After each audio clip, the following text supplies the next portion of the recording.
Olá, meus irmãos, que a graça e a paz do Senhor Jesus esteja com você. É uma alegria poder estar de volta mais uma vez para juntos estudarmos mais uma lição da Escola Bíblica Dominical. Desta feita estamos estudando a lição de jovens da revista Conectar Mais Jovens. E o tema desta lição, desse primeiro trimestre, é Cartas Pastorais, Princípios para uma Vida Bem-Sucedida. E a lição de hoje, ela é a lição de número 11, ela traz por título o problema dos embaraços da vida. Então vamos estar estudando nesta oportunidade aquelas coisas que podem nos atrapalhar de termos uma plena comunhão com Deus. O texto de referência está registrado em 2 Timóteo, capítulo 2, do versículo 1 a 7. Os irmãos que têm a sua Bíblia podem estar fazendo aí o uso da mesma e está lendo esse texto que vai nos servir de base para esse estudo. No versículo do dia, nós temos aqui registrado em 2 Timóteo, capítulo 2 e versículo 4, que está escrito assim: ninguém que milita se embaraça com os negócios desta vida, a fim de agradar aquele que o alistou para a guerra. A verdade aplicada ainda diz: somente olhando para Jesus nos livraremos dos pesos extras. A importância de estarmos vigilantes e com uma situação espiritual muito bem definida. Somente dessa forma nós poderemos vencer esses obstáculos. Os objetivos da lição são 3, e o primeiro deles é conceituar a expressão embaraço, segundo, enumerar os tipos de embaraços, e terceiro, elucidar que em Cristo vencemos os obstáculos da vida. A nossa oração hoje é para que Deus venha nos ajudar, para que possamos assim nos desvencilhar de tudo aquilo que nos impede de avançar como cristãos. Muitos têm passado por dificuldades, têm passado por grandes lutas, não conseguem muitas vezes se desvencilhar dos desejos mundanos, do pecado. Muitas vezes você se esforça, tem lutado para poder conseguir vencer, mas você pensa muitas das vezes que é uma luta invencível, que você não consegue vencer. Mas eu quero dizer hoje para você, antes de adentrarmos ao comentário desta aula, que em Cristo nós podemos todas as coisas. Sozinho nós não vamos conseguir mesmo, é perca de tempo. Mas se nós colocarmos toda a nossa vida nas mãos do Senhor e deixar que o Espírito Santo venha nos conduzir, eu acredito, sem sombra de dúvida, que essa peleja, ela já vai estar vencida. Você vai ter a vitória, porque aquele que te chamou das trevas para a maravilhosa luz, ele mesmo se encarregará de te dar a vitória. Ok, meus amados irmãos? Muitas pessoas tentam se livrar dos vícios e de tantas coisas que têm, sozinhas, e não conseguem. Mas com Jesus nós podemos todas as coisas. A introdução vem dizendo que ao longo da jornada de vida cristã, inevitavelmente serão travadas batalhas contra inimigos visíveis e invisíveis. Por isso, é necessário vigilância e discernimento para que avancemos ou para que vençamos as astutas ciladas do diabo. A palavra de Deus diz que o inimigo das nossas almas, ele anda ao derredor, rugindo como leão. Então, nós temos aí, no texto lá, duas características. A primeira, ele anda em derredor como leão, rugindo. No entanto, ele não é leão e o rugido dele não pode nos meter medo, não pode nos assombrar. Por quê? Ele está ao derredor, mas ao redor de nós está o Cristo, o anjo do Senhor que acampa ao redor daqueles que o temem e o buscam de todo o coração. Louvado seja o nome do Senhor.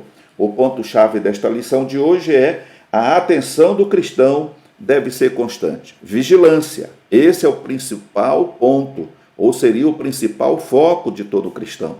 Vigiar. Porque é numa fração de segundo, como dizem aí, numa gíria popular, num vacilo, você pode, muitas vezes, cometer coisas sérias e graves diante de Deus e, muitas vezes, ficar impedido de receber a alegria e a comunhão com o Espírito Santo. Portanto, toda vigilância é pouca, todo cuidado é pouco para que não venhamos cumprir com os desejos da carne, conforme nos orienta o apóstolo Paulo. Em primeiro lugar, tomando cuidado com os embaraços. A expressão embaraço, está registrado lá no grego, é empleko. Empleko, que segundo Vini, pode ser definida como está envolvida, emaranhada em alguma coisa, enredado, envolvido. Portanto, o verdadeiro soldado de Cristo deve tomar cuidado para não estar amarrado a coisas que não são essenciais e que podem atrapalhar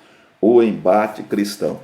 A gente tem falado muito sobre a questão de crentes nominais. E a gente sabe que o crente nominal é aquele crente que ele parece ser um crente autêntico, ele vai ao templo, à comunidade, ele participa de muitas coisas lá na comunidade, mas ele é aquela pessoa que nunca teve um encontro real com Deus. E a pergunta sempre é: por que será que esse irmão, ele nunca teve um encontro real com Deus, não tem uma experiência real com Deus? É porque ele nunca aceitou Jesus de espírito, alma e corpo. Então é aquela pessoa que transige com o pecado. Ele sempre vai estar enrolado com alguma coisa. Ele até tenta se firmar, mas parece que é como se fosse água e óleo, não se mistura nunca. Porque tem muita coisa que impede o trabalhar do Espírito Santo na vida dele. Então são pessoas que, não digo que por natureza, mas por conta dessa falta de integração com a palavra de Deus e com o Senhor, ele acaba ficando dividido, Tipo a mulher de Ló. Ela sabia que ali estava a grande oportunidade de escapar de uma grande catástrofe. O anjo do Senhor foi ali para tirá-los daquela situação. Mas ao mesmo tempo que ela estava saindo para a liberdade, para a segurança, ela estava com o coração preso nas coisas. E isso foi o suficiente para que ela olhasse para trás e perdesse tudo que de mais belo Deus poderia ter construído por intermédio da vida daquela família. Ela foi transformada numa estátua de sal. O que eu quero dizer é que quando nós não entregamos a nossa vida 100% ao Senhor, não nos dedicamos, não assumimos o nosso papel verdadeiramente como cristão diante do Senhor, nós estamos correndo o risco de um momento para o outro envolver-nos com as coisas mundanas desta vida e nesse exato momento o anjo da morte chega e te leva e você perdeu o teu tempo. Você perdeu o tempo que teve na igreja e acabou perdendo o tempo que você levou sem poder desfrutar 100% das coisas mundanas. É por isso que o Senhor pede que você tome uma decisão. Se quereis, a palavra que Josué fala para o povo de Israel é o seguinte: escolhei hoje o caminho ou o Deus que vocês querem seguir. Se é o Deus de Israel, o Deus que nos tirou do Egito e fez grandes proezas, amém. Se é os deuses das nações que aí estão, amém. Mas aí ele aponta para si mesmo e diz: mas eu, Josué, tomei uma decisão. Eu e a minha casa serviremos ao Senhor. Então essa atitude é a atitude que eu preciso ter.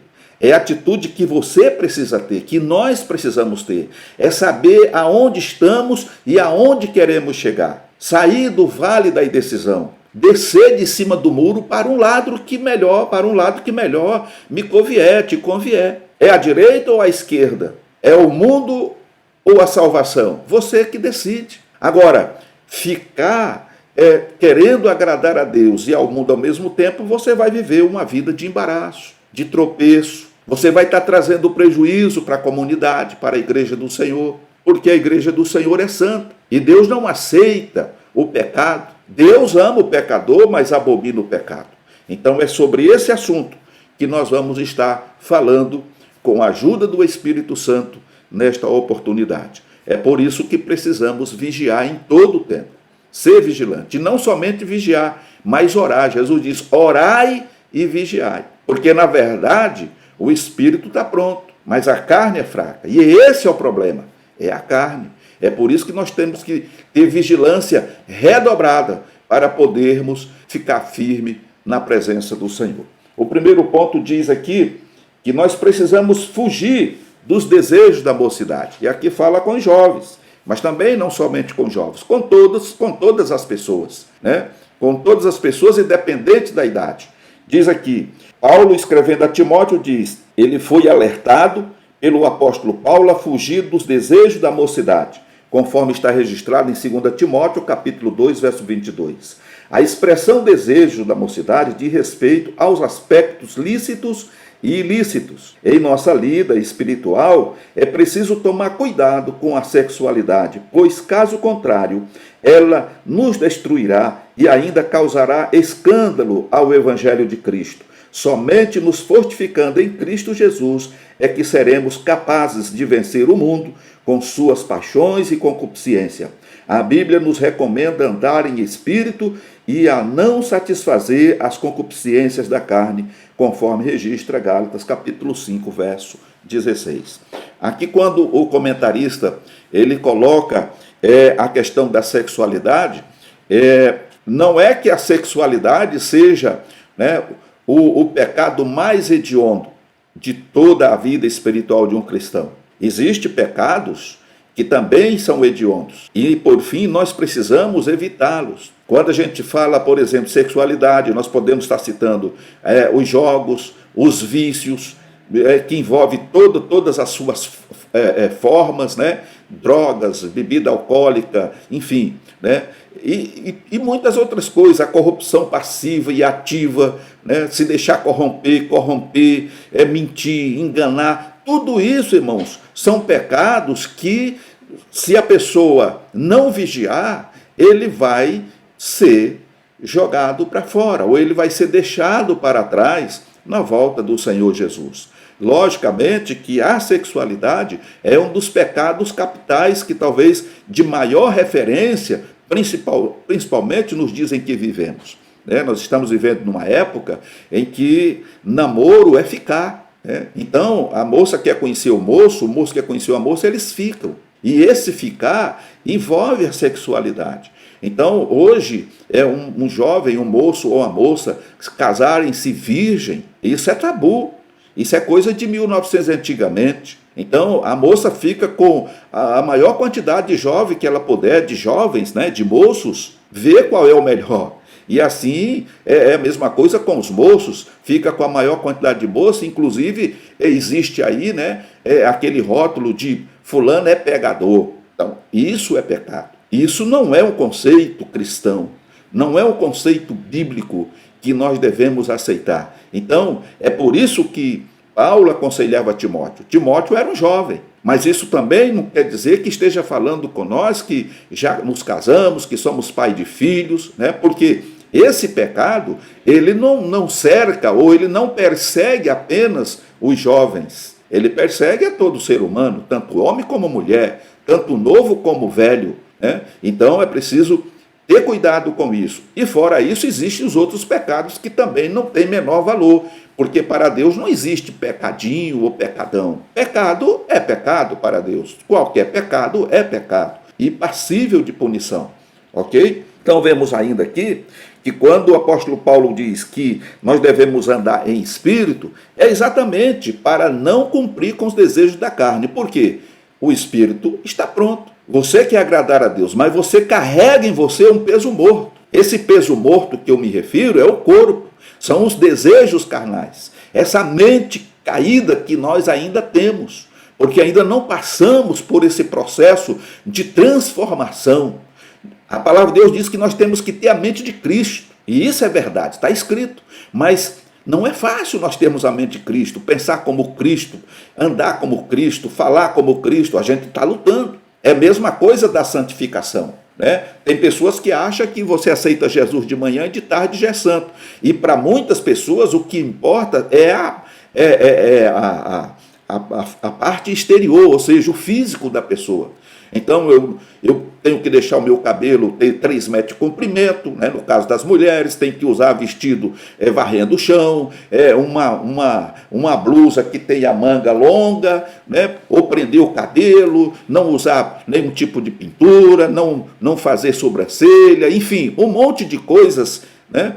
Que não é bíblico. Mas para muitas pessoas, esse é o modo do verdadeiro cristão santo. E a santificação não é nada disso. A santificação é uma transformação que vem de dentro para fora, à medida que a pessoa que se converteu, que aceitou Jesus, dá o espaço para que o Espírito Santo venha trabalhar no seu caráter, na sua moral, no seu modo de ser. Então não é algo imposto, que eu crio um regulamento interno e digo, a partir de hoje você serve a Jesus e aqui na minha igreja você vai andar assim, assim, assim. Essa pessoa pode obedecer, sim. Ela pode seguir todos os ritos que foram criados pela organização. Mas eu quero ver como está dentro dela. O pensamento dela está 100% em Cristo? Ela está cumprindo com o que o Espírito Santo está recomendando ou ela continua tendo os desejos da carne? Será que ela não está pecando em pensamento, em atos, em palavras, pecando com os olhos? Então, irmãos, é algo que vai além do nosso entendimento. E somente Jesus pode fazer essa transformação. É por isso que Paulo aconselhava a Timóteo. É por isso que ele deixa o conselho para a igreja. Quando eu ando em espírito, quando eu procuro ser um crente real, autêntico, a possibilidade, o perigo de cair em transgressão é bem menor do que quando eu tenho uma vida frouxa. E não é trazendo para as pessoas um jugo, colocando um jugo sobre a pessoa, uma RI, um regulamento interno, que vai mudar o meu caráter e a minha moral. Essa mudança, ela acontece por intermédio da ação do Espírito Santo, quando eu quero que isso aconteça. Então eu me coloco nas mãos do Senhor, e o Senhor vai trabalhar na minha vida. Ok, meus amados irmãos? Louvado seja o nome do Senhor. No segundo ponto, nós temos aqui sobre a disciplina de um soldado. Tendo a disciplina de um soldado. Então, vamos colocar isso aqui, num ponto que você possa entender. Quando eu resolvo, agora não, porque eu já passei da idade, mas quando eu era mais novo, tinha meus 18 anos, 17 para 18 anos, existia, e ainda existe, a obrigatoriedade do jovem, do moço, se alistar para servir. E muitos decidem seguir carreira no exército, na polícia, na aeronáutica e em todas as forças que existem no nosso país. Então, quando eu tomo uma decisão de fazer parte de uma força militar, eu tenho que estar consciente e preparado para me submeter a todas as regras e disciplina que vão ser ensinadas lá. Da mesma forma, quando eu aceito Jesus como meu Salvador, eu tenho que estar disposto a obedecer a palavra do Senhor, a guardar os seus mandamentos e segui-lo após o mestre quando ele diz, quem quiser vir. Ele não está obrigando ninguém, mas ele está dizendo, quem quiser vir após mim, negue-se a si mesmo e siga. Então eu tenho que estar consciente, não só dos problemas de usos e costumes, como é imposto por algumas organizações religiosas, mas principalmente de abrir mão, porque esse é o maior problema, de abrir mão das vaidades, dos desejos mundanos, do pecado, da imoralidade, da prostituição e de tudo que não presta, para servir e seguir ao general dos generais, que é Cristo. Então eu tenho que estar disposto a isso. Se eu tenho alguma reserva concernente a isso ou aquilo que o Senhor exige, então eu não estou apto, eu não sirvo para fazer parte desse exército. É por isso que às vezes eu costumo dizer, ao invés de você ficar em cima do muro, tentando agradar A e B, é melhor você tomar uma atitude e agradar somente a um, porque é impossível você agradar a dois senhores. Não tem como agradar a duas pessoas ao mesmo tempo. Ou você serve a Deus ou você não serve. Ou você ama o mundo ou você ama a Deus. Então é nesse ponto que nós temos que nos conscientizar e estar atentos, que quando nós andamos em espírito e o Espírito trabalha por intermédio de nós, a probabilidade de cairmos em transgressão ela é mínima, porque o Senhor estará conosco todos os momentos da nossa vida. E aqui diz que o soldado é treinado para servir, defender e lutar por ideias de uma pátria. O treinamento prepara o corpo a fim de torná-lo resistente a algumas condições adversas. Como soldado de Cristo, devemos ser disciplinados ao treinamento, diário de uma vida de oração e leitura da palavra de Deus. Paulo, em outro texto, orienta que precisamos nos revestir de toda a armadura de Deus e também ficar firmes contra as astutas ciladas do diabo, conforme está registrado em Éfeso capítulo 6, do verso 10 a 11. Se o soldado de Cristo for negligente em seu treinamento, será presa fácil do inimigo de sua alma. Então nós vemos aqui que assim como um soldado, ele tem que se submeter aos treinamentos e às disciplinas impostas lá no quartel, assim também o crente precisa estar disposto a ser treinado pelo Espírito Santo. E como é que é esse treinamento do cristão? Através da oração, através do jejum, através da leitura bíblica. Quanto mais de Deus ele tiver na sua vida, quanto mais comunhão ele tiver com Deus, menor será a chance do inimigo derrotá-lo. Mais forte ele estará, mais disposto ele estará pensando o pensamento de Deus, vendo o que está no oculto através do Espírito Santo e podendo guerrear, porque ele vai estar equipado com todas as ferramentas e com todo o fardamento que o Senhor nos traz através do apóstolo Paulo, que está registrado em Éfeso, né? Vestindo ou calçando os pés na preparação do Evangelho, né? Usando a couraça da justiça, o escudo da fé, a espada do Espírito, né? O capacete da salvação, e etc, e etc. E assim ele vai estar de pé na presença do Senhor e vencendo a todos os embates que se levantarem contra ele. Do contrário, o inimigo vai cirandar com ele, como tem cirandado com tantas pessoas que estão dentro hoje dos templos e das organizações religiosas. O ministro de Deus deve se policiar para que sua vida não seja motivo de escândalo nem de falatórios, né? Esse é um pensamento do pastor Agenor Dutra, né? E isso é real, porque quando você está vivendo numa comunidade e você cai ou você dá lugar ao diabo, é derrotado por ele, isso acaba trazendo, né, prejuízo para a obra de Deus, escândalo muitas das vezes, tristeza, e isso não é bom. Então nós precisamos vigiar e nos policiar. O conselho de Deus, através da sua palavra, é: se você se julga estar de pé, olhe ou vigie para que não caia. É por isso, irmãos, que nós nunca podemos nos alegrar com a queda de ninguém. Ele pode não ser seu amigo, e na verdade deveria ser seu amigo, porque se nós estamos em Cristo, somos nova criatura. E se estamos enxertados em Cristo, logo isso quer dizer que somos membros uns dos outros e estamos no corpo de Cristo. Então, eu não posso desdenhar do dedão do pé, eu não posso desdenhar da minha orelha e de nenhum membro que está no meu corpo, porque todos eles são essenciais para o bom funcionamento do meu corpo. Mas tem pessoas que têm prazer quando alguém lá da membresia da sua igreja comete alguma falha, ele fica feliz, ele até canta, e isso é um erro, porque você se julga muito santo, muito crente, muito espiritual, e a recomendação do Senhor é: cuidado para que você não caia, porque assim como ele caiu, você pode cair até muito mais feio do que ele caiu. Então não desdenhe de ninguém, mas ore por ele, chore por ele, porque essa situação é uma situação que precisa termos compaixão e misericórdia. Louvado seja o nome do Senhor. No ponto de número 2, vem falando sobre os diversos tipos de embaraço. E aqui o escritor da carta aos Hebreus nos exorta a deixar todo o embaraço e o pecado que tão de perto nos rodeia, correndo com paciência a carreira que nos é proposta. Hebreus capítulo 12, verso 1. O soldado de Cristo não pode permitir que as distrações desta vida lhe roubem o objetivo. Qual é o objetivo do cristão? Vencer o mundo. E estar um dia na presença do Senhor, seja por intermédio do anjo da morte, ou seja por intermédio do arrebatamento da igreja.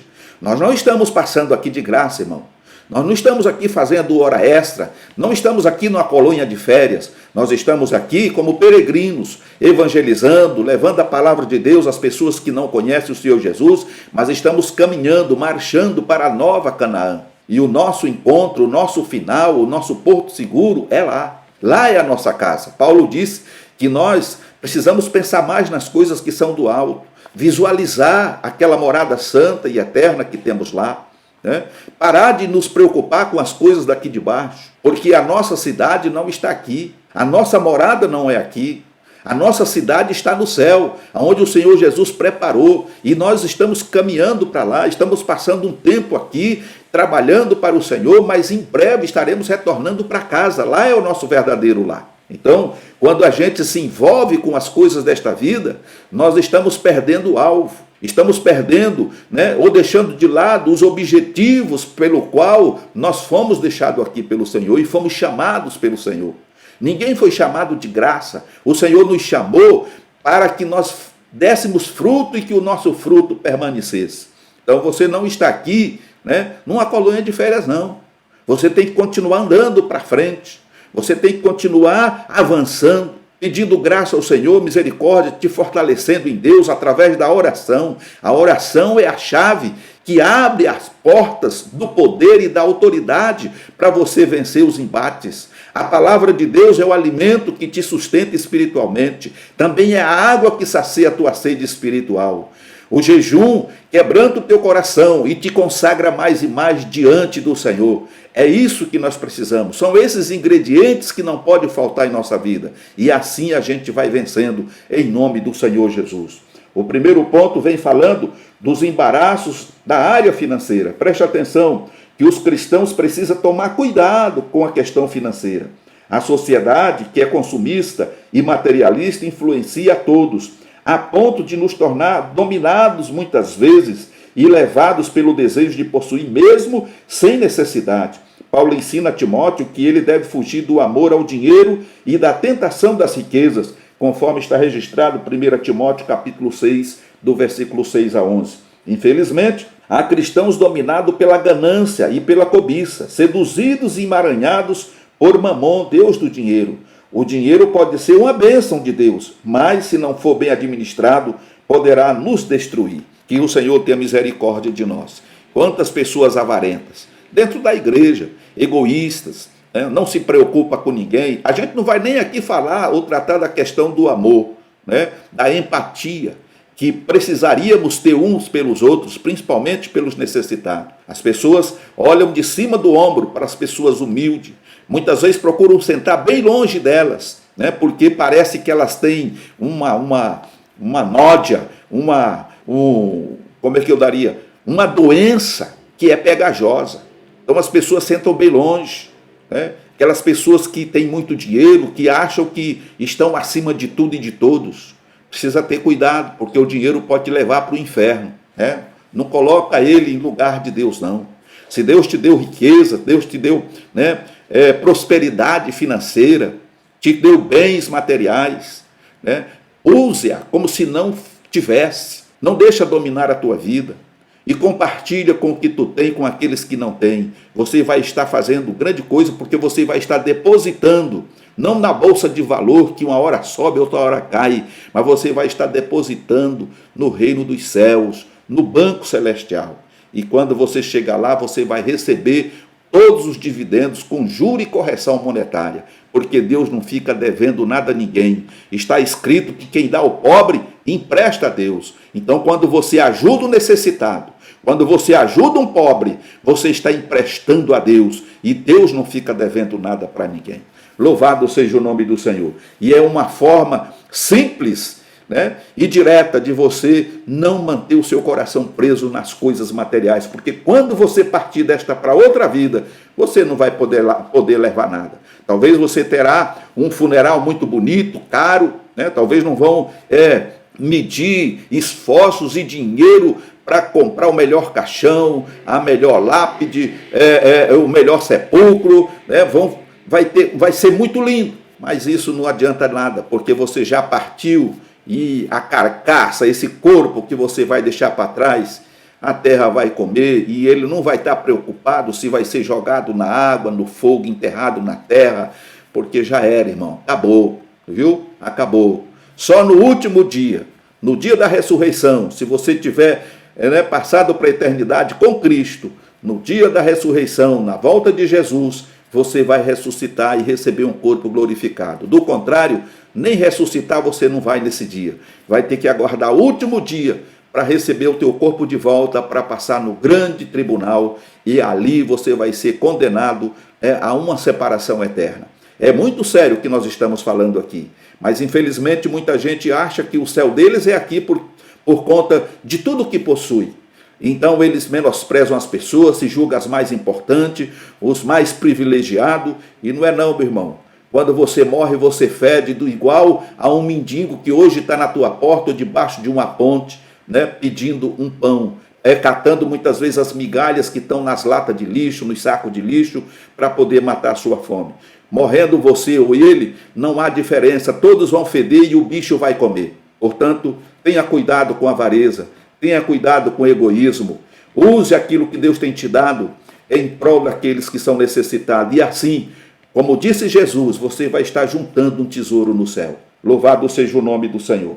Nos ponto 2, vem falando sobre os embaraços na área sexual.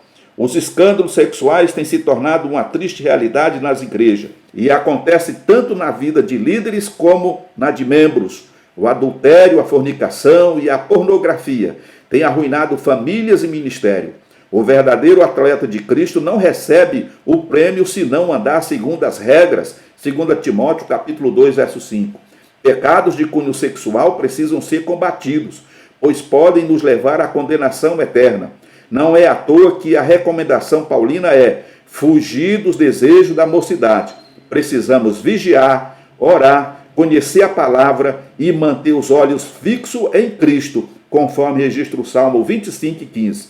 Pois somente assim os desejos da carne não prevalecerão sobre nós. E é notado, irmãos, que nesses últimos dias, praticar esse tipo de ato se tornou corriqueiro. Em muitas organizações religiosas tem acontecido isso, né? Não só os líderes, como a gente tem ouvido e visto através do noticiário, como também os membros, a membrazia do corpo de Cristo tem entrado por esse caminho. E hoje é muito fácil, né? As pessoas abandonam suas esposas, né? O camarada está aí numa meia-idade, aí nos seus 50, 60 anos, a esposa já está cansada, muitas vezes enfrentando as dificuldades da vida, naquela fase de menopausa e um monte de coisa que a medicina, né? Passando por esse problema, então o camarada se cansa e larga da esposa e se junta com outra e continua na liderança da igreja.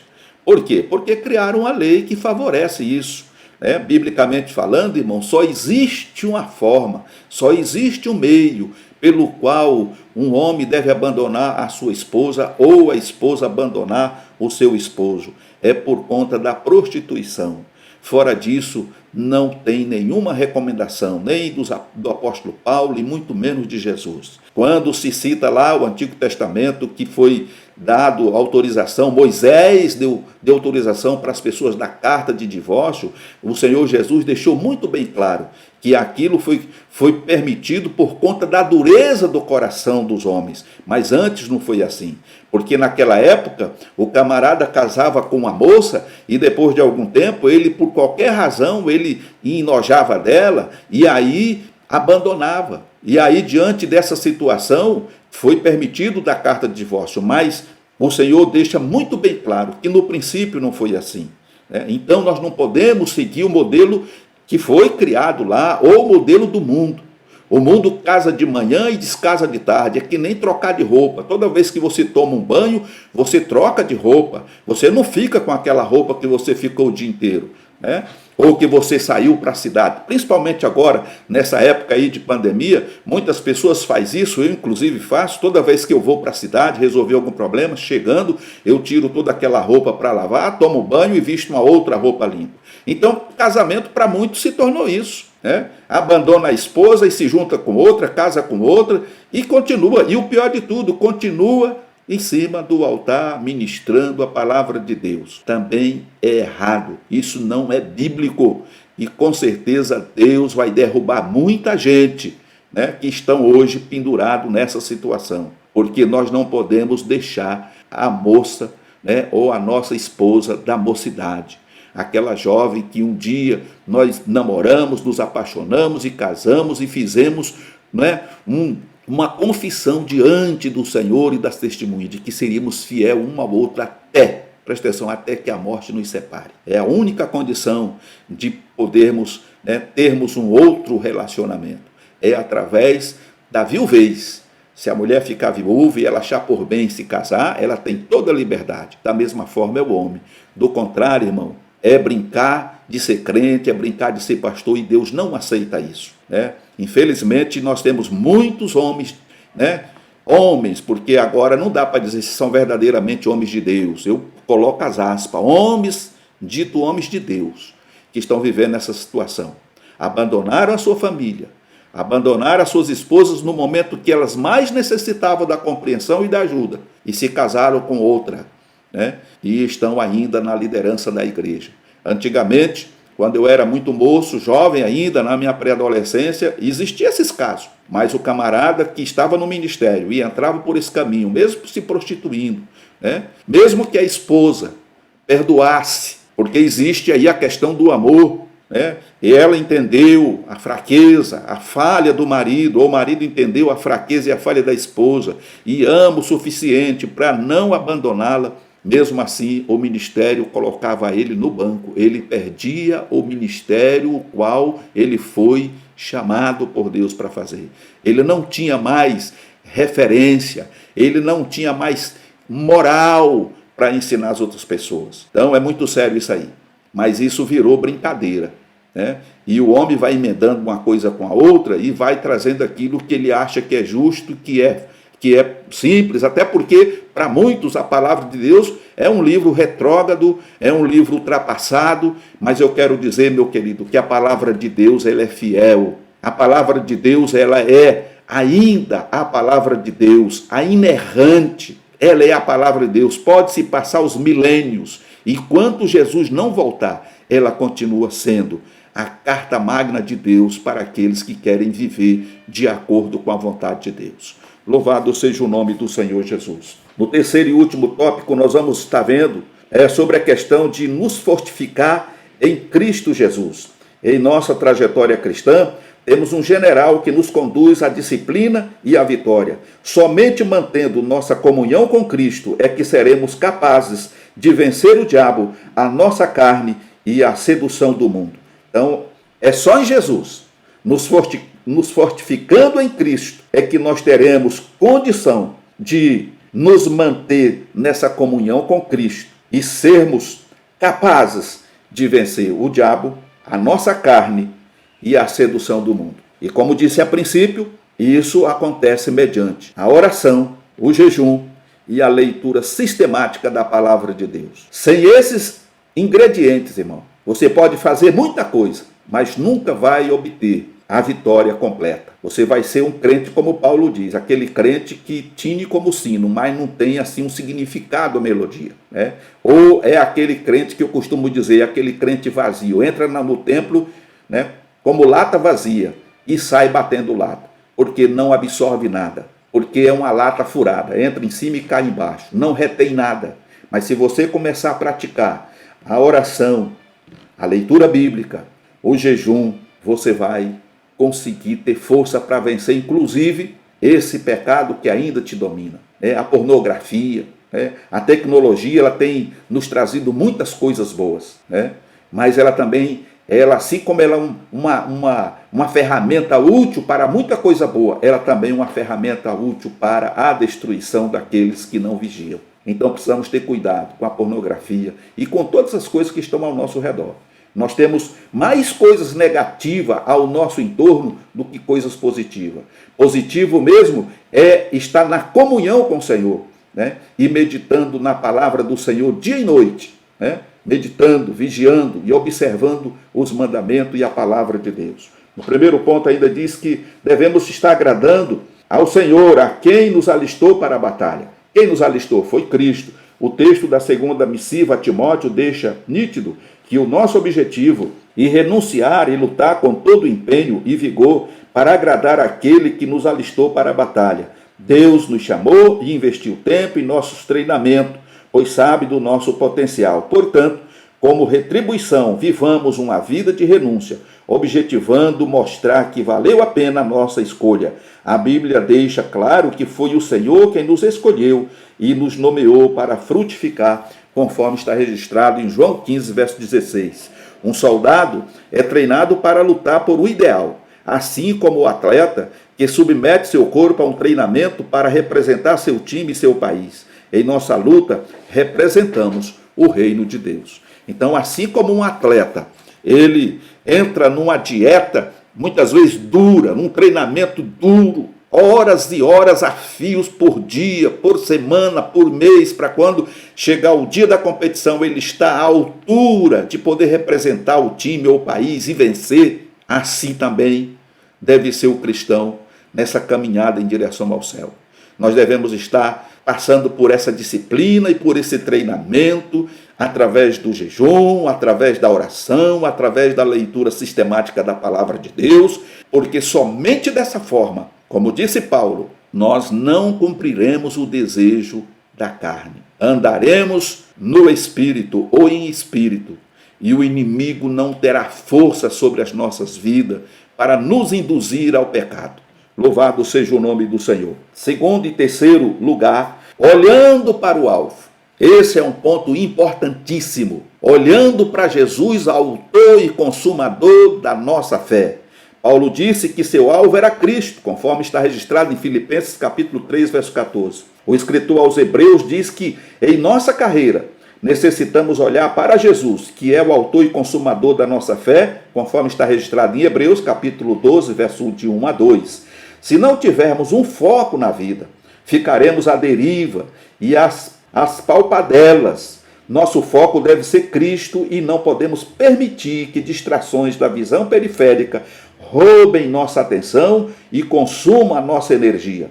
Estamos numa corrida, portanto, não podemos diminuir a passada e muito menos parar. Na caminhada da fé, vencedor não é quem chega primeiro. O vencedor é quem consegue romper com a fita na linha de chegada. Você compreendeu, irmão?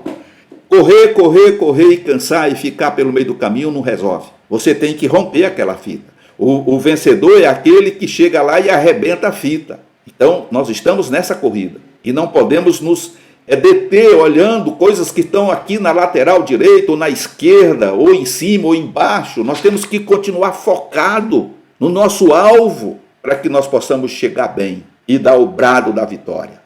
Louvado seja o nome do Senhor. Na corrida da fé, só seremos vitoriosos se tivermos disciplina à luz das Escrituras, treinamento por intermédio do Espírito Santo e persistência em Deus. Amém. Louvado seja Deus. Que Deus te abençoe, que Deus te conceda graça, que o Espírito Santo venha te ajudar nessa caminhada. E que você, assim como eu e todos quanto querem chegar diante do Senhor, possamos juntos nos desvencilhar de tudo aquilo que tenta nos amarrar, nos prender.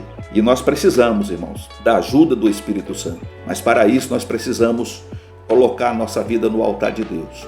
Como já dissemos aqui, através da oração, através do jejum e da leitura sistemática da Bíblia. Essas ferramentas não podem fazer falta, não pode faltar no nosso viver diário. É dessa forma que nós vamos ser vitoriosos. É dessa forma que chegaremos ao fim da nossa jornada e, como Paulo, poderemos bradar bem alto e em bom som. Combati o bom combate, acabei a carreira e guardei a fé. Que Deus em Cristo te abençoe. Fiquem todos na paz do Senhor Jesus e até uma próxima oportunidade.